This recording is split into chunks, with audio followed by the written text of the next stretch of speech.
مشتاق احمد یوسفی کے مضمون جنون لطیفہ سے چند اقتباسات۔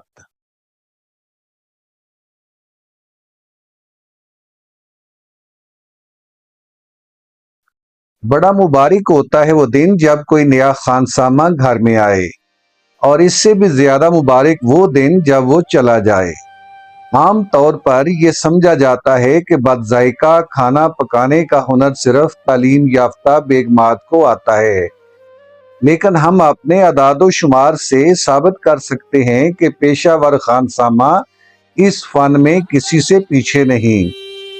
خانسامہ سے عہد وفا استوار کرنے اور اسے ہمیشہ کے لیے اپنا غلام بنانے کا ڈھنگ کوئی مرزا عبدالودود بیگ سے سیکھے۔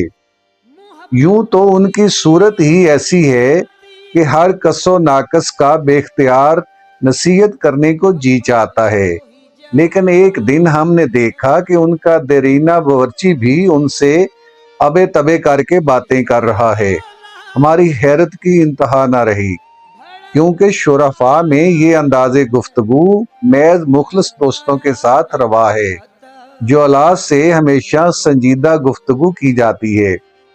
ہم نے مرزا کی توجہ اس امر کی طرف دلائی تو انہوں نے جواب دیا کہ میں نے جان بوجھ کر اس کو اتنا منہ زور اور بدتمیز کر دیا ہے کہ اب میرے گھر کے سوا اس کی کہیں اور گزر نہیں ہو سکتی۔ کچھ دن ہوئے ایک مڈل فیل خانسامہ ملازمت کی تلاش میں آ نکلا اور آتے ہی ہمارا نام اور پیشہ پوچھا، پھر سابق خانساماؤں کے پتے دریافت کیے، نیز یہ کہ آخری خانسامہ نے ملازمت کیوں چھوڑی۔ باتوں باتوں میں انہوں نے یہ اندیا بھی لینے کی کوشش کی کہ ہم ہفتے میں کتنی بار باہر مدعو ہوتے ہیں، اور باورچی خانے میں چینی کے برتنوں کے ٹوٹنے کی آواز سے ہمارے اعصاب اور اخلاق پر کیا اثر مرتب ہوتا ہے۔ کافی رد و قد کے بعد ہمیں یوں محسوس ہونے لگا جیسے وہ ہم میں وہی خوبیاں تلاش کر رہے ہیں جو ہم ان میں ڈھونڈ رہے تھے۔ یہ آنکھ مچولی ختم ہوئی اور کام کے اوقات کا سوال آیا تو ہم نے کہا کہ اصولاً ہمیں محنتی آدمی پسند ہیں۔ خود بیگم صاحبہ صبح 5 بجے سے رات کے 10 بجے تک گھر کے کام کاج میں جٹی رہتی ہیں۔ کہنے لگے، صاحب ان کی بات چھوڑیے، وہ گھر کی مالک ہیں، میں تو نوکر ہوں۔ ساتھ ہی ساتھ انہوں نے یہ وضاحت بھی کر دی کہ برتن نہیں مانجوں گا، جھاڑو نہیں دوں گا، ایش ٹرے صاف نہیں کروں گا، میز نہیں لگاؤں گا، دعوتوں میں ہاتھ نہیں دھلاؤں گا۔ ہم نے گھبرا کر پوچھا، پھر کیا کرو گے؟ یہ تو آپ بتائیے، کام آپ کو لینا ہے، میں تو تابع دار ہوں۔ جب سب باتیں حسب منشا ضرورت ہماری، منشا ان کی طے ہو گئی تو ہم نے ڈرتے ڈرتے کہا کہ بھئی سودا سلف لانے کے لیے فی الحال کوئی علیحدہ نوکر نہیں ہے، اس لیے کچھ دن تمہیں سودا بھی لانا پڑے گا، تنخواہ طے کر لو۔ فرمایا، جناب تنخواہ کی فکر نہ کیجیے، پڑھا لکھا آدمی ہوں، کم تنخواہ میں بھی خوش رہوں گا۔ پھر بھی کہنے لگے 75 روپے ماوار ہوگی، لیکن اگر سودا بھی مجھے کو لانا پڑا تو 40 روپے کافی ہیں۔ ان کے بعد جو خانسامہ آیا اس نے کہا کہ میں چپاتیاں بیٹھ کر پکاؤں گا مگر برادے کی انگیٹھی پر۔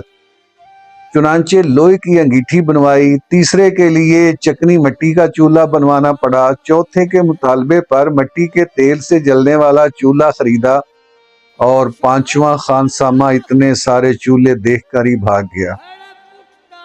اس ظالم کا نام یاد نہیں آ رہا، البتہ صورت اور خد و خال اب تک یاد ہیں۔ ابتدائے ملازمت سے ہم دیکھ رہے تھے کہ وہ اپنے ہاتھ کا پکا ہوا کھانا نہیں کھاتا، بلکہ پابندی سے ملہاری ہوٹل میں اکڑوں بیٹھ کر 2 پیسے کی چٹپٹی دال اور 1 آنے کی تنوری روٹی کھاتا ہے۔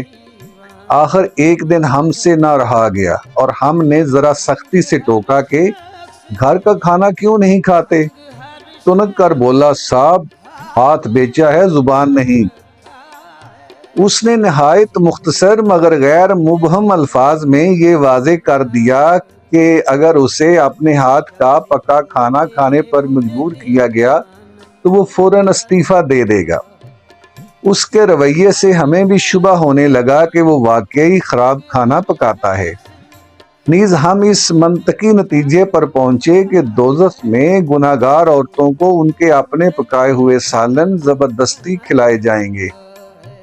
گزشتہ سال ہمارے حال پر رحم کھا کر ایک کرم فرما نے ایک تجربہ کار خانسامہ بھیجا جو ہر علاقے کے کھانے پکانا جانتا تھا۔ ہم نے پوچھا بھئی اور تو سب ٹھیک ہے مگر تم 7 مہینے میں 10 ملازمتیں چھوڑ چکے ہو، یہ کیا بات ہے؟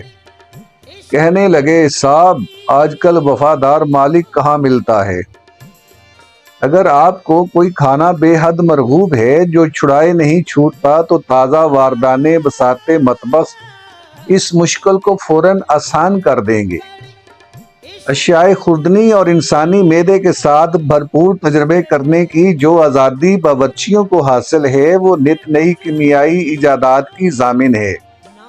مثال کے طور پر ہمیں بھنڈی بہت پسند ہے، لیکن 10 گھنٹے قبل یہ منکشف ہوا کہ اس نبات تازہ کو ایک خاص درجہ حرارت پر پانی کی مقررہ مقدار میں، جس کا علم صرف ہمارے خانسامہ کو ہے، میٹھی آنچ پر پکایا جائے تو اس مرکب سے دفتروں میں لفافے اور بد لگام افسروں کے منہ ہمیشہ کے لیے بند کیے جا سکتے ہیں۔ انہی حضرت نے گزشتہ جمعرات کو سارا گھر سر پر اٹھا رکھا تھا۔ ہم نے بچی کو بھیجا کہ اس سے کہو کہ مہمان بیٹھے ہیں، اس وقت سل کوٹنے کی ضرورت نہیں۔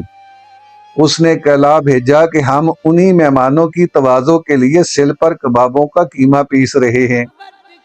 تھوڑی دیر بعد ہم نے کباب منہ میں رکھا تو محسوس ہوا گویا چٹ پٹا ریگ مال کھا رہے ہیں، اور ہمیں رہ کر میر صاحب پر شک آنے لگا کہ وہ مصنوعی بتیسی لگائے بے خبر بیٹھے کھا رہے تھے اور ہماری طرح کرکرا محسوس کر کے لال پیلے نہیں ہوئے۔ صبح تک سب کو پیچش ہو گئی، صرف ہمیں نہیں ہوئی، اور ہمیں اس لیے نہیں ہوئی ہم پہلے ہی اس میں مبتلا تھے۔ یہ بات نہیں کہ خدا نخواستہ ہم بیماری اور موت سے ڈرتے ہیں، ہم تو پرانی چال کے آدمی ہیں، اس لیے نئی زندگی سے زیادہ خوف کھاتے ہیں۔ موت برحق ہے اور ایک نہ ایک دن ضرور آئے گی، بات صرف اتنی ہے کہ بلانے کے لیے ہم اپنی نیک کمائی میں سے 50-60 روپے مواد خرچ نہیں کرنا چاہتے۔ ہمیں کسی مرض ناشناس حکیم کے ہاتھوں مرنے پر بھی چندہ اعتراض نہ ہوگا، لیکن ہم کسی صورت خانسامہ کو بالاقساط روح قبض کرنے کا اختیار نہیں دینا چاہتے کہ یہ صرف حکیم ڈاکٹروں کا حق ہے۔ بیماری کا ذکر چل نکلا تو اس قوی ہیکل خانسامہ کا قصہ بھی سن لیجئے، جس کو ہم سب آغا کہا کرتے تھے۔ آغا اس لیے کہا کرتے تھے کہ وہ سچ مچ آغا تھے۔ ان کا خیال آتے ہی معدے میں ماتابیاں سی چل اٹھتی ہیں۔ تا دم وداع ان کے کھانا پکانے اور کھلانے کا انداز وہی رہا جو ملازمت سے پہلے ہینگ بیچنے کا ہوتا تھا، یعنی ڈرا دھمکا کر اس کی خوبیاں منوا لیتے تھے۔ بالعموم صبح کے ناشتے کے بعد سو کر اٹھتے تھے۔ کچھ دن ہم نے صبح تڑکے جگانے کی کوشش کی، لیکن جب انہوں نے نیند کی آڑ میں ہاتھا پائی کرنے کی کوشش کی تو ہم نے بھی ان کی اصلاح کا خیال ترک کر دیا۔ اس سے قطع نظر وہ کافی تابع دار تھے۔ تابع دار سے ہماری مراد یہ ہے کہ کبھی وہ پوچھتے کہ چائے لاؤں، اور ہم تکلفاً کہتے تھے کہ جی چاہے تو لے آؤ ورنہ نہیں، تو کبھی واقعی لے آتے اور کبھی نہیں بھی لاتے تھے۔ جس دن سے انہوں نے باورچی خانہ سنبھالا گھر میں حکیم ڈاکٹروں کی ریل پیل ہونے لگی۔ یوں بھی ان کا پکایا ہوا کھانا دیکھ کر سر اپنا پیٹنے کو جی چاہتا تھا۔ اپنا اس لیے کہ حالانکہ ہم سب ہی ان کے کھانوں سے عاجز تھے، لیکن کسی کی سمجھ میں نہیں آتا تھا کہ ان کو کیوں کر پرامن طریق سے رخصت کیا جائے۔ ان کو نوکر رکھنا ایسے ہی ثابت ہوا جیسے کوئی شیر ببر پر سوار ہو تو جائے لیکن اترنے کی ہمت نہ رکھتا ہو۔